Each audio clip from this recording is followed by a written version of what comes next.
Right. Context ఏదైనా దేవుళ్ళ మీద సీఎం రేవంత్ రెడ్డి చేసిన వ్యాఖ్యలు బూమరంగ్ అయ్యాయా అన్నట్టుగా పరిస్థితులు అయితే కనిపిస్తున్నాయి. హిందూ దేవుళ్లపై సీఎం రేవంత్ రెడ్డి చేసిన వ్యాఖ్యలపై మండిపడుతోంది బీజేపీ.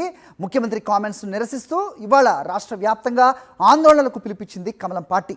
ప్రతి కాన్స్టిట్యున్సీ, ప్రతి నియోజకవర్గంలో 2 చోట్ల భారీ ఎత్తున నిరసన కార్యక్రమాలు చేపట్టాలని రాష్ట్ర నాయకత్వం పిలిపించింది.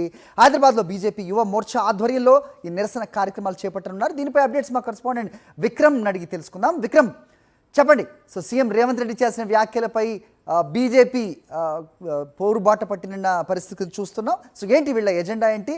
అన్ని నియోజకవర్గాల్లో కూడా 2 చోట్ల నిరసనలు అంటూ ఉన్నారు. సో ఎలాంటి పరిస్థితులు కనిపిస్తున్నాయి, ఏంటి మీ దగ్గర ఇన్పుట్స్?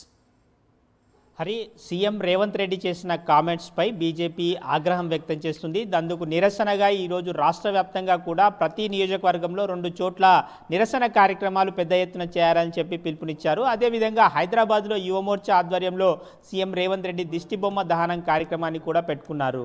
అయితే పూర్తిగా కాంగ్రెస్ పార్టీ హిందూ వ్యతిరేక పార్టీగా మారిపోయిందని చెప్పి బీజేపీ ప్రధానంగా ఆరోపిస్తుంది. హిందూ దేవుళ్లను కించపరుస్తూ మాట్లాడడాన్ని, అవమానించడాన్ని తీవ్రంగా నిరసిస్తూ వీరంతా నిరసన కార్యక్రమాలకైతే పిలుపునివ్వడం జరిగింది. రాష్ట్ర వ్యాప్తంగా కూడా ఈ కార్యక్రమాలను నిర్వహించబోతున్నట్లు కూడా బీజేపీ వర్గాలు చెప్తున్నాయి. అందుకు తగ్గట్లుగా బీజేపీ రాష్ట్ర కార్యాలయానికి ఇప్పుడే పోలీసులు చేరుకున్నారు, భారీ ఎత్తున మోహరించారు. నిరసన కార్యక్రమాలకు సంబంధించి దిష్టిబొమ్మ దహనం లాంటి కార్యక్రమాలన్నీ కూడా బయట చేయవద్దు అని చెప్పి కూడా పోలీసులు ఆంక్షలు విధించేందుకు మొత్తం మోహరించారు, బారికేడ్లు వేశారు.